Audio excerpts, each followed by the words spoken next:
հաջորդ զեկուցվող հարցը համար 10 Հայաստանի Հանրապետության հարկային օրենսգրքում փոփոխություններ և լրացումներ կատարելու մասին Հայաստանի Հանրապետության օրենքի նախագծին հավանություն տալու մասն է։ Զեկուցող պետական եկամուտների կոմիտեի նախագահ Էդվարդ Հակոբյան, պարոն Հակոբյան, խնդրեմ։ Հարգարժան փոխվարչապետ, հարգելի գործընկերներ, ձեր ուշադրությանը եմ ներկայացնում հարկային օրենսգրքում փոփոխություններ լրացումներ կատարելու մասին օրենքի նախագիծը։ Օրենքի նախագծով ըստ էության երկու հարկատեսակի ավելացված արժեքի հարկի և շահութահարկի մասով փաստավորման, հարկային հաշվետվությունների ներկայացման և հարկերի հաշվարկման ու վճարման հետ կապված գործնականում հարկ վճարողների մոտ առաջացած խնդիրներն են կարգավորում, որի երկու մեծ նպատակ է հետապնդում։ Առաջինը բիզնեսի կյանքի հեշտացումը և բիզնես միջավայրի լավացումը, մյուսը վարչահարության դեպքում հնարավոր վեճերից խուսափումը։ Նշեմ, որ այս խնդիրների գույքագրումը մենք արել ենք անցած ամբողջ տարվա ընթացքում հարկային նոր հայեցակարգի մշակմանը զուգահեռ և ունեցել ենք 3 խումբ, կարելի ասել, մոտեցումներ։ Առաջինը մեր վարչահարությունից բխող խնդիրների գույքագրումներ, մյուսը ոլորտային հանդիպումների արդյունքում գույքագրումներ և երրորդը մեր հանրային խորհրդի քննարկումների արդյունքում գույքագրումներ։ Եվ սրանով մենք կարելի ասել ավելացված արժեքի հարկի հաշվարկման էական հարցերը հիմնականում լուծում ենք, շահութահարկի մի մասն ենք լուծում, մյուս ավելի հայեցակարգային ու խոշոր հարցերը լուծելու ենք հարկային նոր հայեցակարգից բխող բարեփոխումների շրջանակներում ֆինանսների նախարարության հետ համատեղ։ Հիմա անդրադառնամ ամենաէական փոփոխություններին, նախ ավելացված արժեքի հարկի մասով, առաջինը, որը վերաբերում է մեր բազմաթիվ տնտեսվարող սուբյեկտների, ապրանքների վերադարձի մասով կարգավորումներն են։ Մասնավորապես առաջարկում ենք կանոնակարգել ապրանքների վերադարձի դեպքում գործարքի ճշգրտման հետ կապված հարցերը, ինչ է դա նշանակում։ Ներկայումս ճշգրտվում է միայն պիտանելիության ժամկետ ունեցող ապրանքների մասով, այսինքն միայն օրինակ հանրային սննդի կամ սննդի ապրանքների հետ կապված է դա, եւ մենք հնարավորություն ենք հարկային օրենսգրքում ստեղծում, որպեսզի մարդիկ կարողանան գործարքները ճշգրտել բոլոր ապրանքատեսակների մասով, եթե իրենք կգտնեն, որ վերադարձի անհրաժեշտություն կա։ Մյուսը կանոնակարգում ենք հարկային հաշիվներից բացի այլ հաշվարկային փաստաթղթերով, մասնավորապես ՀԴՄ կտրոններով, ձեռքբերումների վերադարձի մասով գործարքների ճշգրտման դեպքում ավելացված արժեքի հարկի և ակցիզային հարկի վերաբերյալ տեղեկատվությունը համապատասխան հաշվետու ժամանակաշրջանում արտացոլելու հետ կապված հարցերը, մասնավորապես ներկայումս ճշգրտելու հաշվետու ժամանակաշրջանը արտացոլվում է միայն հարկային հաշիվներով նվազեցնելու դեպքում, եւ մենք ինչ ենք անում ՀԴՄ-ների վաճառքի դեպքում, երբ որ վերադարձը տեղի ունենում ներկայումս, հարկ վճարողը ստիպված է գնալ հետ համապատասխան ժամանակաշրջանի գործարքը ճշգրտել իր բոլոր հետևանքներով։ Այս կարգավորումով հնարավորություն ենք տալիս, որ հաշվարկը ճշգրտվի հենց վերադարձի ամսում, այսինքն վերադարձը դարձնում են գործարքի առանձին տեսակ վաճառքից առանձին։ Մյուսը գյուղատնտեսության ոլորտի մեր սուբյեկտների վերաբերող փոփոխություններն են, մասնավորապես կան սուբյեկտներ, կան տնտեսվարողներ, որոնք իրականացնում են բացի գյուղատնտեսական գործունեությունից նաև այլ գործունեություն, եւ այսպիսի մի կարգավորում կար, որ եթե տարվա ընթացքում նույնիսկ մի փոքր գործունեություն զուգահեռ անելու դեպքում ստիպված են լինում տեղափոխվել ավելացած արժեքի հարկի վճարման տիրույթ տվյալ տարվա հունվարի 1-ից սկսած։ Հիմա մենք ասում ենք տարանջատում ենք իրերից, այսինքն գյուղատնտեսության արտադրության մասը ավելացված արժեքի հարկի վճարման ենթակա չի լինում, իսկ մյուս մասը լինում է եւ շեմը պահպանվում է 115 միլիոն։ Մյուսը ավելացած արժեքի հարկով հարկման բազայի որոշման կանոնի եւ ԱԱՀ-ից ազատման արտոնությունների հետ կապված հարցերն են, մասնավորապես այդտեղ հիմնական փոփոխությունը հետեւյալն է. ԱԱՀ-ից ազատման արտոնություն են առաջարկում կիրառել նաև համայնքների նվիրատվությամբ ապրանքների մատակարարման մասով։ Ներկայումս ԱԱՀ-ից ազատվում է միայն պետությանը նվիրատվությունը եւ համայնքների դեպքում 0 դրամ է ավելացած արժեքի հարկը, որը կարգավորում ենք։ Մյուսը վերաբերում է մեր ոչ ռեզիդենտ սուբյեկտներին, մասնավորապես on-line ծառայություններ մատուցող սուբյեկտներին, օրինակ դա կարող է լինել Google-ը, Facebook-ը կամ նմանատիպ կազմակերպություններ։ Այդ կազմակերպությունները ներկայումս շրջարկ վճարողների եւ միկրոձեռնարկատիրության սուբյեկտների հետ իրականացվող ԱԱՈ հարկվող գործարքների մասով իրենց պարտավորությունները ավելացված արժեքի հարկի մասով կատարում են բարդ ընթացակարգերով, մասնավորապես ամսական հաշվարկելու տրամաբանություն է դրած,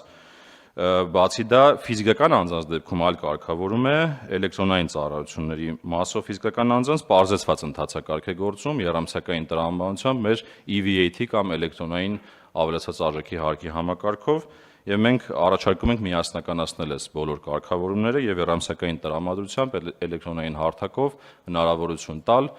իրենց ավելացած արժեքի հարկի պարտավորությունները անել այդ համապատասխան ոչ ռեզիդենտ կազմակերպություններին։ Մյուսը վերաբերում է չեղարկվող հարկային հաշիվների կարգավորմանը, մասնավորապես ներկայումս հաշիվ ապրանքագրերում լինում են դեպքեր, որ սխալներ են տեղի ունենում եւ կարիք կա, որպեսզի հարկ վճարողը դրանք ճշգրտի, իսկ ճշգրտման ճանապարհը ներկայումս չեղարկումն է եւ մենք հիմա ինչ ենք առաջարկում, այդ չեղարկումը երբ որ լինում է նոր հաշիվը դուրս է գրվում տվյալ ամսում, մենք հիմա ասում ենք, որ կարող է գործարքի համապատասխան ամսում է ճշգրտումը անել, դա հնարավորություն է տալիս խուսափել համապատասխան տույժերի հաշվարկից եւ իօգուտ բիզնեսի է։ Մյուսը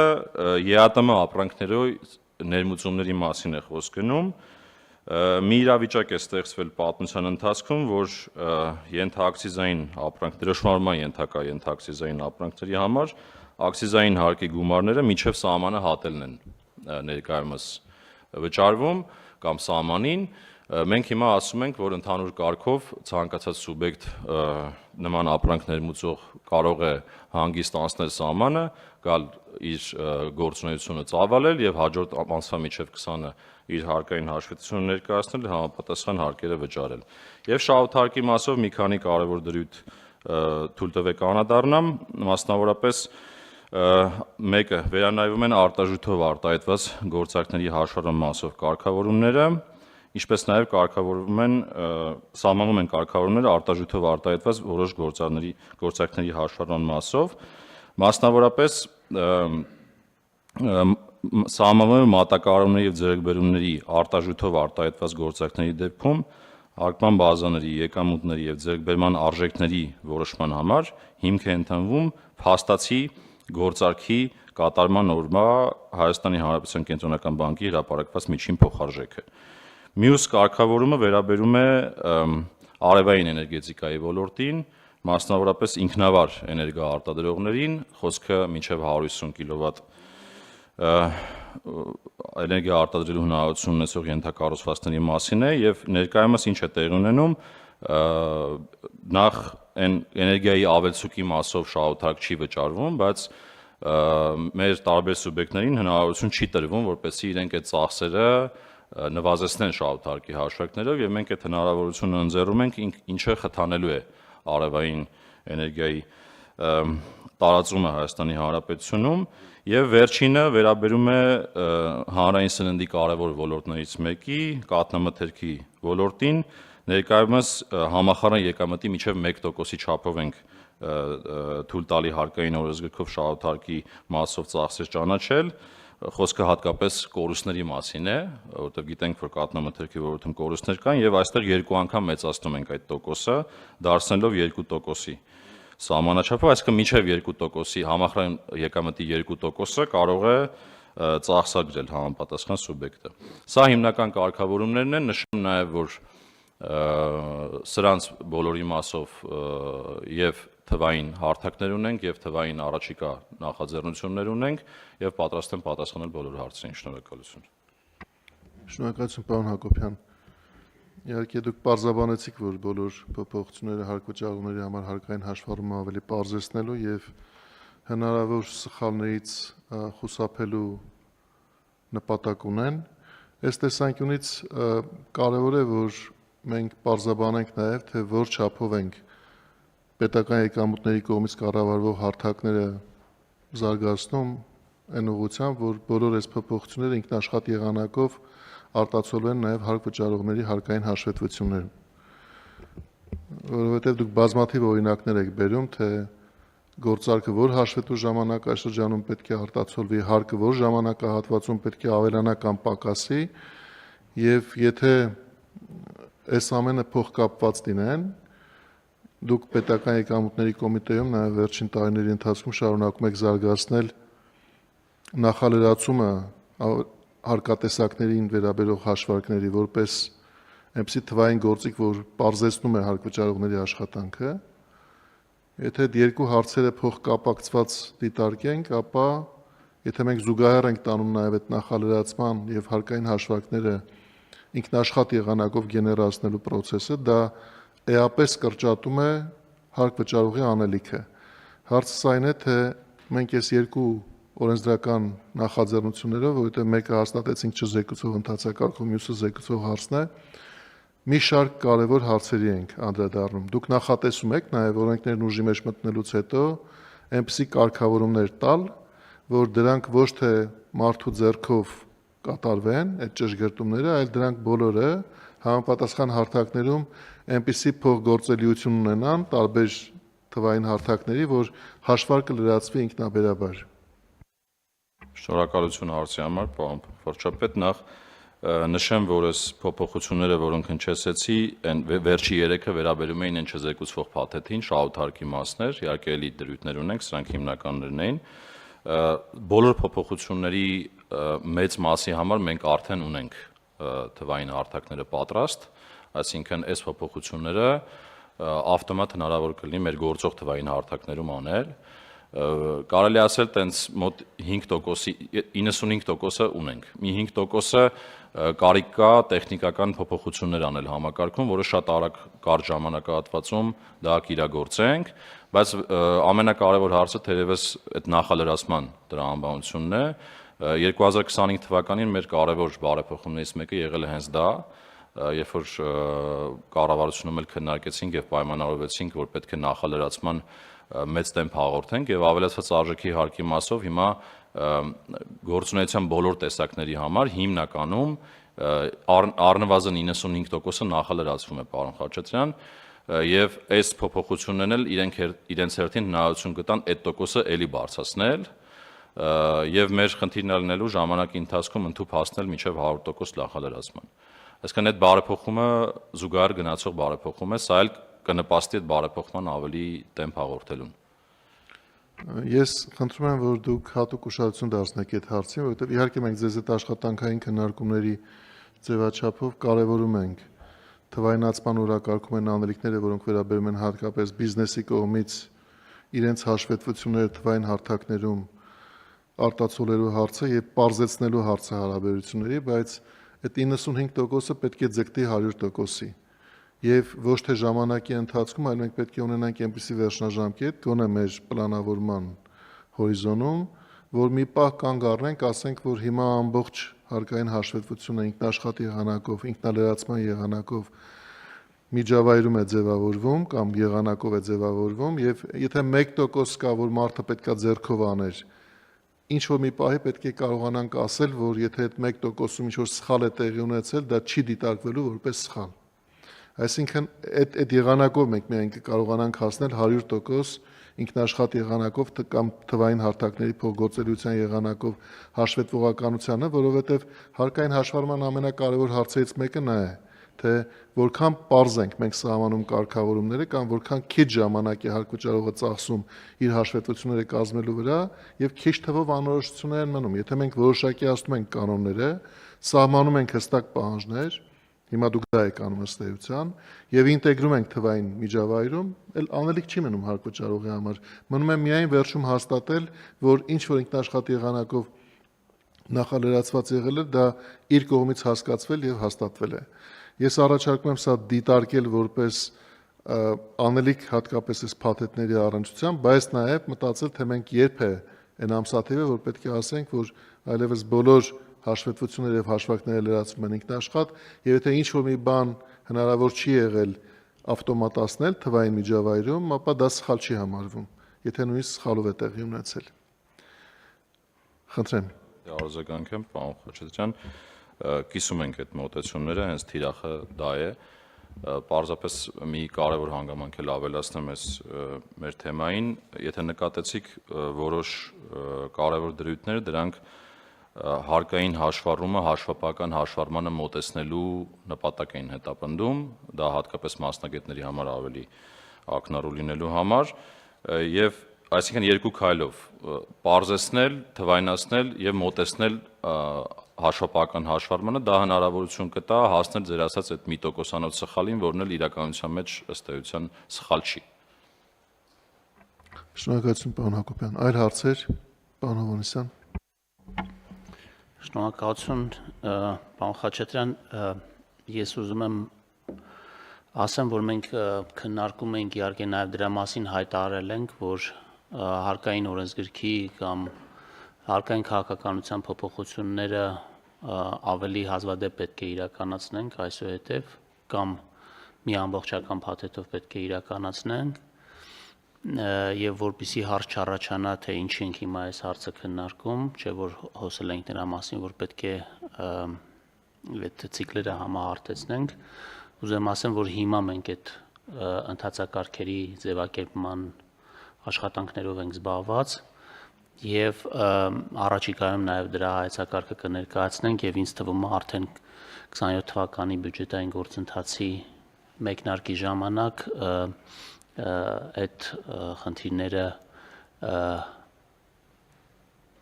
արդեն այդ ձևով կիրականացվեն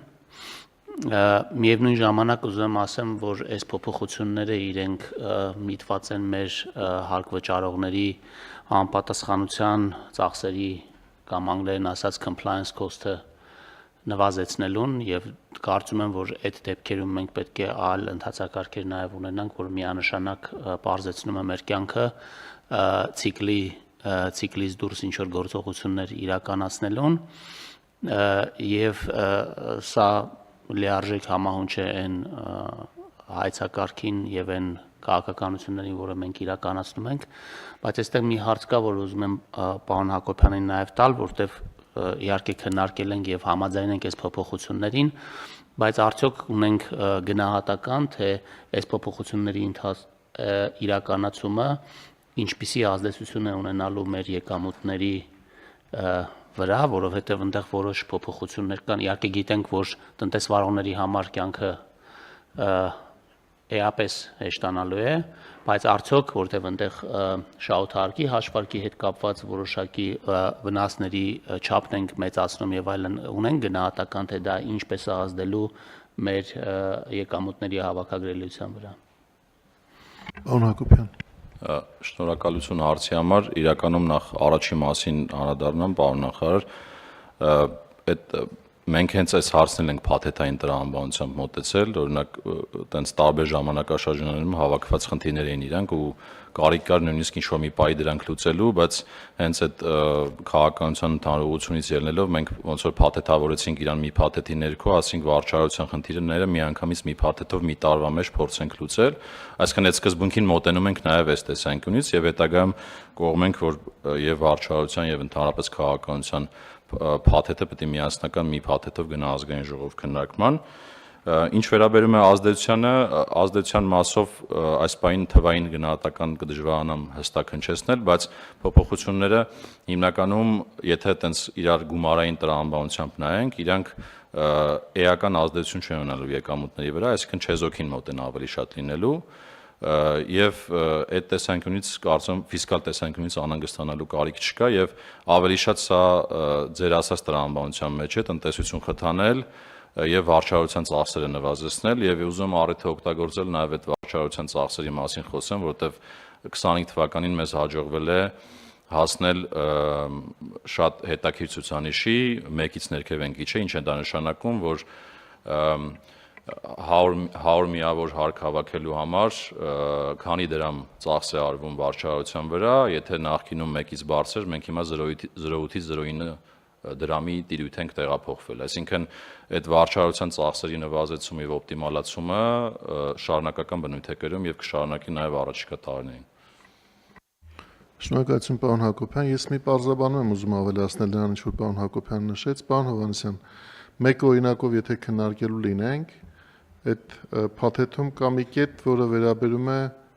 օրինակ կատնամթերք արտադրողների կորուստները ավելի մեծ չափով հարկվող շահույթից նվազեցման կամ հարկող շահույթը որոշելու նպատակով նվազեցման իրավունքին։ Հիմա երբ որ պետական եկամուտների կոմիտեի եւ ֆինանսների նախարարությունը որպես քաղաքականություն սահմանել են, որ այդպիսի նվազեցումները չեն կարող գերազանցել համախառն եկամտի 1%-ը, դա չէր նշանակում, որ տնտեսվարող սուբյեկտները այդ կորուստները չեն ունենում, որովհետեւ կատնամթերքի է շատ դեպքերում ունի օգտագործման ժամկետ։ Եվ եթե օգտագործման ժամկետը ավարտելու պահին արտադրողը չի կարողացել կամ վաճառողը չի կարողացել իրացնել արտադրողի ամբողջ արտադրանքը, իրենց պայմանագրի համաձայն վերադարձնում է։ Այդ կորուստը ըստ էության առանձին դեպքերում մնում էր տնտեսվարող սուբյեկտների կորուստ որպես, այսինքն իրական կյանքում կար, բայց մենք հարկերը հաշվարկելու ժամանակ հաշվի չենք առնում։ Հիմա ինչն է մեզ հնարավորություն տալիս այսօր համաձայնվել մի բանի, որին չենք համաձայնվել 3 տարի առաջ, 5 տարի առաջ։ Միայն այն, որ տեղի ունեցել թվայնացում եւ տեխնոլոգիական զարգացում այնպես, որ մենք հիմա կարողանում ենք գործընկերների մոտ նույնպես տեսնել այդ կատնամթերքը վաճառված է եղել եւ տեսնել առցանց, թե հետ է վերադարձվել էլեկտրոնային հարթակում ստանալով համապատասխան գրանցումներ։ Եվ որքան տեխնոլոգիաները եւ գրանցումները ավելի զարգանում են, այնքան պետական եկամուտների կոմիտեի մտահոգությունը, որ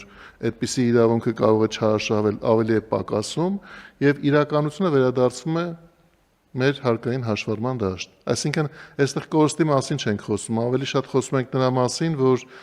երևույթները կկոչվեն այսուհետ իրենց ճիշտ անուններով եւ տեխնոլոգիաների ավելի խորը կիրառությունը թույլ կտա, որ պետական եկամուտների կոմիտեն հաշվի առնի այն իրական վիճակը, որ առկա է տնտեսվարող սուբյեկտի տնտեսական կյանքում։ Ես կարծում եմ, որ երբ պարոն Հակոբյանը նշեց, որ մենք վարչարական ծախսերն ենք նաև նվազեցնում պետական բյուջե վճարվող հարկերի համեմատությամբ, հանրագումարի համեմատությամբ, դա շարունակական գործընթաց է լինելու, որովհետև եթե մենք այսօր արհեստական բանականության եւ թվային գործիքակազմի կիրառությունը դարձնում ենք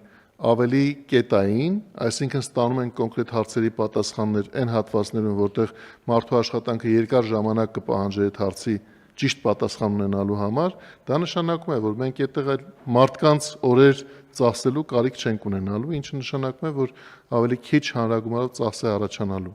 Ես այս լրացումը կատարելով եւս մեկ անգամ ուզում եմ ընդգծել այն կարեւորությունը, որ ունի թվայնացումը մեր օրակարգում եւ